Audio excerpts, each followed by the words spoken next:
बिस्मिल्लाहिर्रहमानिर्रहीम रब्बिश्रह ली सदरी वयस्सिर ली अमरी वहलुल उक़दतम मिन लिसानी यफ़क़हू क़ौली। अस्सलाम वालेकुम वरहमतुल्लाहि वबरकातुहू। उम्मीद करता हूँ कि आप लोग खैरियत से होंगे, खुश होंगे, महफूज होंगे। अल्लाह आपको सलामत रखे, अल्लाह कामयाबी कामना से नवाजे।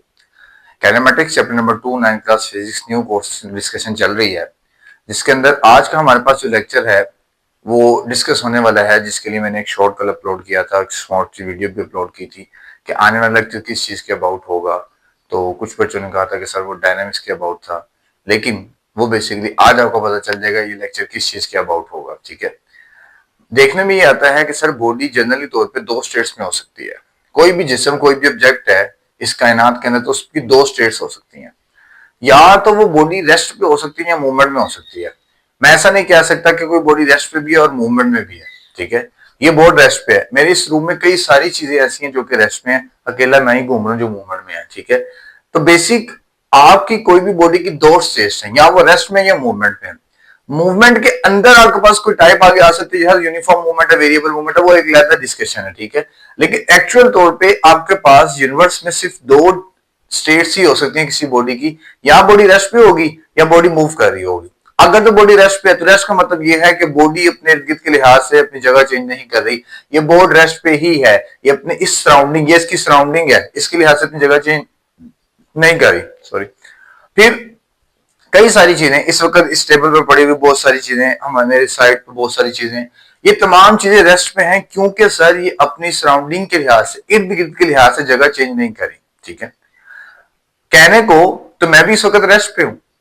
ठीक है, क्यों? मैं अपने सराउंडिंग के लिहाज से पोजीशन चेंज नहीं कर रहा। ठीक है, लेकिन as I go during the lecture from there I will be in movement. ठीक है, तो जब कोई बॉडी अपने सराउंडिंग के लिहाज से जगह चेंज नहीं करी, हम सिंपल इसकी डेफिनेशन लिखेंगे कि sir if a body does not change its position according to its surrounding, अगर कोई बॉडी अपने सराउंडिंग के लिहाज से जगह चेंज नहीं कर रही, according to surrounding, according to surrounding, अगर आपकी बॉडी पोजीशन चेंज नहीं कर रही according to surrounding, does not change position, अगर बॉडी सराउंडिंग के लिहाज से पोजीशन चेंज नहीं कर रही तो डेट मीन्स कि सर बॉडी रेस्ट पे है। और if it does change, if it does change, अगर ये चेंज हो रही है अकॉर्डिंग टू सराउंडिंग, तो देन मैं कहूंगा सर बॉडी क्या है, मूवमेंट में है। तो बॉडी की दो स्टेट्स का जिक्र किया कि सर बॉडी की टू स्टेट्स हैं, उन टू स्टेट्स में रेस्ट हो सकती है, मूवमेंट हो सकती है। रेस्ट में वो कहूंगा कि जब बॉडी अपनी पोजीशन चेंज नहीं कर रही, हम कहते हैं मैं रेस्ट कर रहा हूं, रेस्ट का मतलब ये कि भाई मैं अपनी पोजीशन चेंज नहीं कर रहा। हाँ, अगर आप अपनी पोजीशन चेंज कर रहे हैं, कोई भी ऑब्जेक्ट अपनी पोजीशन चेंज कर रहा है इस यूनिवर्स के अंदर, तो मैं कहूंगा सर ये मूवमेंट में है, किसमें है, मोशन में। ठीक है, तो ये बॉडी की दो स्टेट्स हैं, रेस्ट एंड मोशन। तो ये मैंने आपको समझाना था कि रेस्ट एंड मोशन क्या होता है एक्चुअली में, और ये बड़ी सिंपल सी चीज है, अपने लाइफ में उसको ऑब्जर्व कर रहे होते हैं, इसमें कोई रॉकेट साइंस है ही नहीं।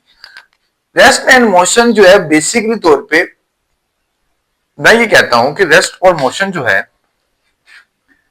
ये रिलेटिव है। अब रिलेटिव किस लिहाज से है कि रेस्ट और मोशन एक दूसरे के रिलेटिव हैं। रिलेटिव का मतलब रिश्तेदार है। अब कैसे रिश्तेदार है जी, ये कौन से कदम है आपस में, ये कौन से बहन भाई हैं। रिलेटिव का मतलब क्या है कि rest and motion relative motion है, या रेस्ट एंड मोशन जो रिलेटिव है एक दूसरे के साथ, सर उसकी पीछे की रीजन ये है कि आपके पास जनरली तौर पे अगर कोई बॉडी रेस्ट पे है तो मूवमेंट में नहीं हो सकती है, अगर बॉडी मूवमेंट में है तो रेस्ट में नहीं हो सकती है। इसके पॉइंट के बाद हम डिफरेंशिएट करते हैं रिलेटिव मोशन के लिहाज से कि कैसे जो रिलेटिव मोशन आपके पास होती है। रिलेटिव मोशन, रिलेटिव मोशन का क्या मकसद है? रिलेटिव मोशन का मतलब है कि किसी बॉडी जो एक रेस्ट पे है, आप दूसरी बॉडी मूवमेंट में है, या बॉडी दूसरी मूवमेंट पे है, आप रेस्ट पे है, तो दोनों एक दूसरे से रिलेटिवली चल रहे हैं एक्चुअल में तौर पे। कैसे इसको समझते हैं, देखिए बात याद रखें, जनरली तौर पे मैं अगर फॉर एग्जांपल कहता हूं कि एक पर्सन है और एक पर्सन बस के अंदर बैठा हुआ है और मैं बाहर खड़ा हूं और बस मूव कर रही है, बस जा रही है, मैं उसको कहता हूं कि यार ये बंदा रेस्ट पे है।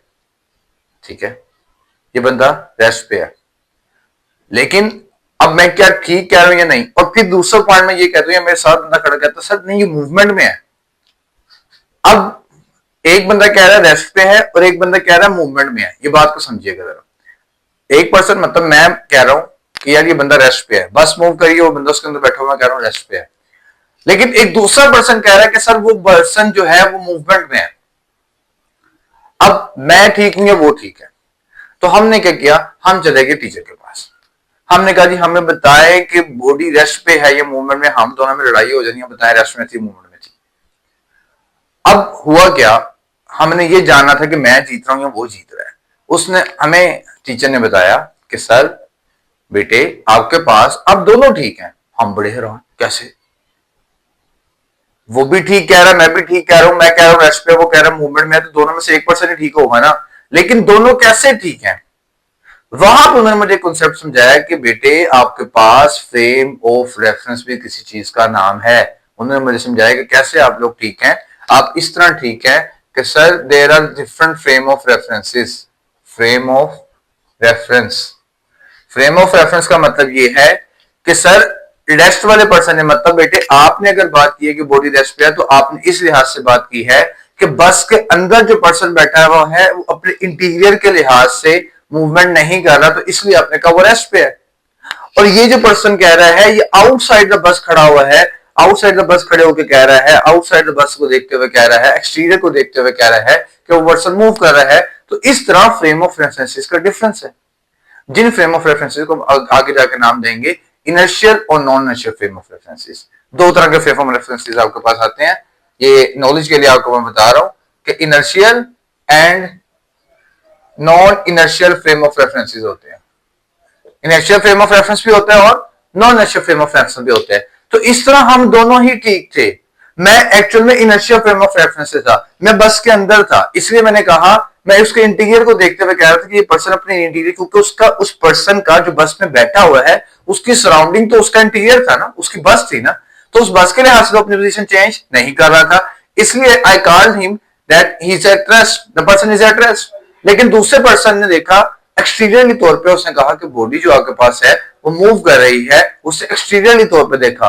That person was in non inertial frame, जो मेरे पर्सन साथ था जिसने कहा था कि सर मूवमेंट में है, तो वो non inertial frame of reference से बात कर रहा था। तो दोनों पर्सन ही ठीक थे हम, ठीक है। इसी बुनियाद पे हमारे पास थ्योरी ऑफ रिलेटिविटी को भी सोल्व किया जाता है जो आइंस्टाइन की थी। तो एक्चुअल में हमारे पास रेस्ट और मोशन रिलेटिवली मोशन शो करते हैं। ये रिलेटिव मोशन क्या होती है, उस रिलेटिव मोशन को मैंने आपको एक्सप्लेन किया कि इस तरह रिलेटिव मोशन है कि आपके और दूसरे पर्सन के देखने का अंदाज अलग हो सकता है। या ये भी हो सकता था कि जो बंदा पर्सन अंदर बैठा है बस के, वो ही कहता है कि मैं रेस्ट पे हूं, लेकिन मैं बाइक खड़ा कह रहा था कि आप मूवमेंट में। क्यों? दोनों में डिफरेंस ये था फ्रेम ऑफ रेफरेंसेस का।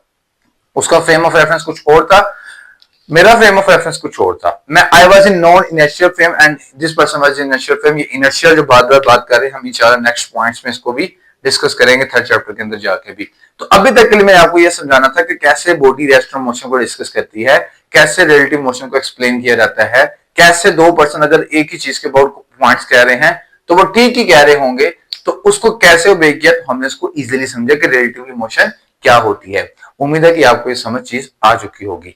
अब अगर ये चीज समझ आ गई है तो फिर अब नेक्स्ट मेरे पास पॉइंट है इस मोशन को डिवाइड करने का, डिसाइड करने का, जिसके अबाउट कल मैंने एक शॉर्ट वीडियो लगाई थी। तो अभी आज के लेक्चर को यहां समअप करते हैं क्योंकि टाइप्स ऑफ मोशन में कुछ टाइम लगेगा, डिटेल्स डिस्कशन होगी, तो ये वीडियो बहुत प्रोलॉन्ग हो जाएगी। आप इस लेक्चर को अभी वाइंड अप करें, इसको समझे। वेरी नेक्स्ट लेक्चर आपके पास टाइप्स ऑफ मोशन का आ रहा है, इसको जरूर समझिएगा और शेयर जरूर किया करें लोगों के साथ, अपने स्टूडेंट्स के साथ। अगर आपको ये अच्छा लग रहा हो लेक्चर पढ़ाना और आपको सीखने कुछ मिल रहा हो, इसको लाजमी शेयर किया करें। इंशाल्लाह मिलते हैं very next video with the concept of types of motion. आपने डिस्कस करनी है कि सर इस दुनिया में कितनी सारी टाइप्स ऑफ मोशन होती हैं, बहुत सारी टाइप्स ऑफ मोशन को आप डिस्कस करते हैं। हर ऑब्जेक्ट कायनात में, हर मखलूक जो अल्लाह ने पैदा किया उसकी डिफरेंट तरह की मूवमेंट है। वो चाहे एनिमल्स को देखते हैं, बर्ड्स को देखते हैं, आप किसी भी चीज को, स्पीशीज को देखते हैं। तो सर उन टाइप्स ऑफ मोशन को डिस्कस करेंगे इंशाल्लाह बिल्कुल नेक्स्ट लेक्चर में। तब तक के लिए अपना ख्याल रखिएगा। फी अमान अल्लाह।